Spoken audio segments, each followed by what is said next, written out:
Hello, and welcome to the turbulent world of Middle East soccer, or Mideast Soccer podcast. I'm your host, James Dorsey.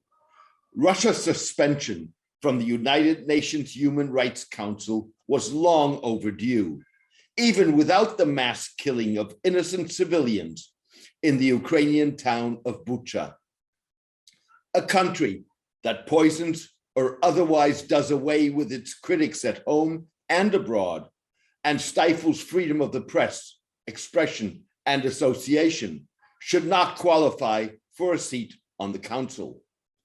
A quick look at current and past membership in the council explains why the UN General Assembly vote to suspend Russia, like multiple aspects of the Ukraine war, raises the specter of double standards.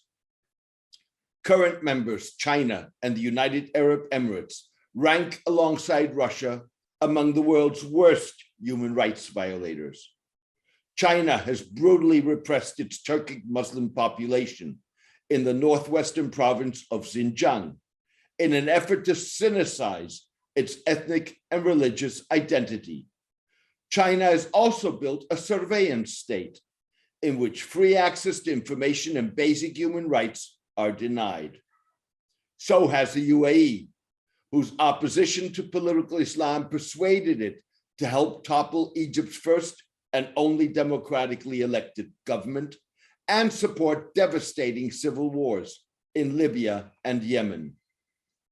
Saudi Arabia was a council member for the first 5 years of the kingdom's military intervention in Yemen, which has sparked one of the world's worst humanitarian crises in the Arab world's poorest nation.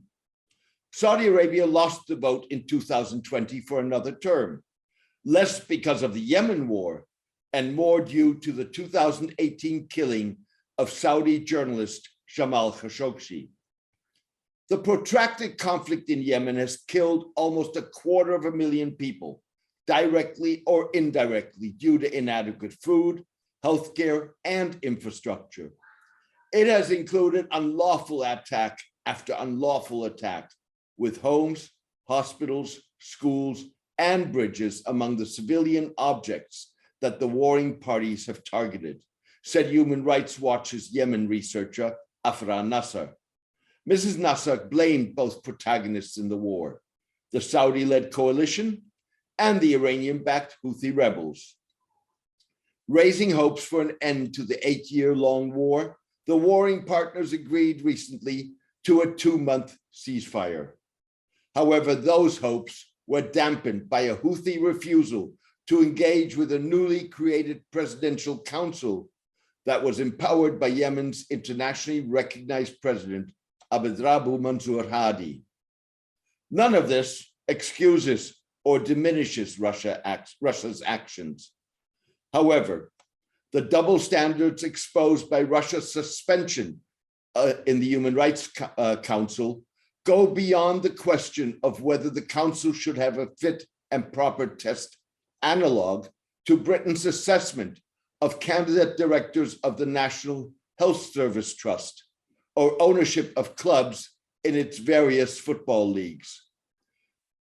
The double standards also raise issues that go further than the difference between the reception granted to Ukrainian refugees as opposed to those fleeing wars in Syria, Libya, and Yemen, or the willingness to counter foreign occupation, as in the case of Israel and Palestine.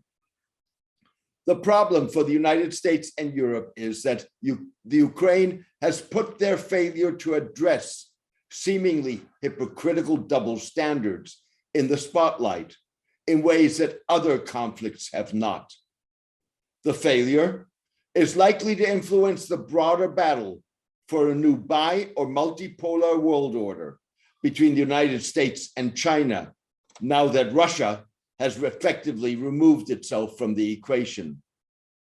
The impact was already visible in a comparison of voting patterns in last month's condemnation of the Russian invasion of Ukraine by the UN General Assembly and this month's suspension of Russian membership in the Human Rights Council. The Assembly condemned the invasion with 141 countries voting in favor, 5 against, and 35 abstaining. However, those numbers dropped to 93 in favor, 24 against, and 58 abstaining in the vote on the Council. Underlying the contrast are both question marks about the process of suspending Russian membership as more fundamental differences over what constitutes a human right that have come to the fore with the rise of multiple civilizationalist world leaders. Singapore, the only Southeast Asian nation to join US and European sanctioning of Russia, abstained in the Council vote pending the results of an international commission of inquiry looking into human rights violations in Ukraine. Singapore said earlier that it had joined the sanctions to uphold the rule of law. We cannot accept the Russian government's violation of the sovereignty and territorial integrity of another sovereign state. For a small state like Singapore, this is not a theoretical principle, but a dangerous precedent, the Singapore Foreign Ministry said at the beginning of the Russian invasion. Civilizationist leaders, including the presidents of Russia and China, Vladimir Putin and Xi Jinping, and Indian and Hungarian prime ministers, Narendra Modi and Viktor Orban, think in terms of collective rather than individual rights, authoritarian, if not autocratic rule, and civilizational rather than nationally defined external and/or internal boundaries. The divide was evident with countries like China and, of course, Russia voting against suspension and India abstaining. But interestingly, widely viewed as Mr. Putin's closest friend in Europe, Hungary voted in favor.